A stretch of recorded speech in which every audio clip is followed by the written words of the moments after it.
En mer Rouge, les drones lancés depuis le Yémen par les rebelles houthis liés à l'Iran vers le sud d'Israël et des navires commerciaux ont, pour la plupart, été abattus par les systèmes de défense aérienne des frégates et des destroyers déployés dans la région par les États-Unis, la France et le Royaume-Uni.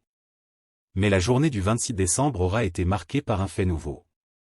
En effet, les Houthis ont affirmé avoir mené une opération ciblée contre un navire commercial, identifié comme étant le MSC United III, et lancé des drones contre des cibles militaires dans le sud d'Israël. Ces deux attaques ont été mises en échec. En effet, les forces israéliennes ont indiqué qu'un de leurs avions de combat avait abattu une cible aérienne hostile, qui se dirigeait probablement vers la ville d'Ela. Aucune précision sur le type d'appareil engagé n'a été donnée. Cela étant, en novembre, un F-35 Yadir avait, pour la première fois, détruit un missile de croisière probablement de type COS-3 ou OVZ, selon son appellation iranienne, grâce à son radar AN/APG-81 AESA à antenne active et à un missile AIM-9X Sidoinder. Cela étant, ce drone, hostile, avait visiblement réussi à se faufiler dans le dispositif mis en place par l'US Navy.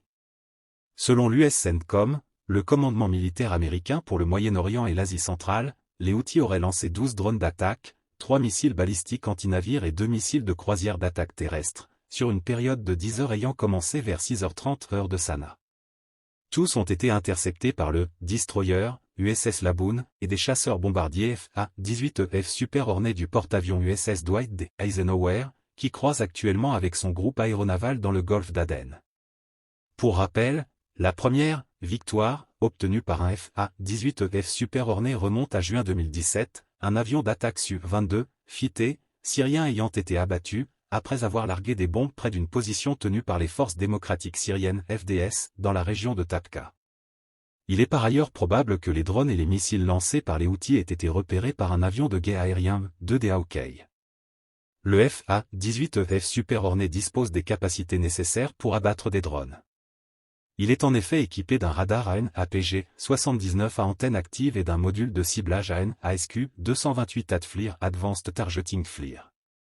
Cela étant, il n'est pas certain que les appareils embarqués à bord de l'USS Dwight D. Eisenhower soient dotés du système optronique IRST Infrared Search and Track, qui permet de détecter la chaleur produite par les aéronefs, les navires, les blindés, etc. Enfin, pour les missions de défense aérienne, le FA-18F Super Hornet peut notamment emporter jusqu'à 4 missiles RR-AIM-9 Sidoinder et ou 12 AIM-120 en rame. Un canon rotatif à 6 tubes M61 à 2 Vulcan de 20 mm avec 412 obus complète son armement. Abonnez-vous à la chaîne pour ne rater aucune vidéo.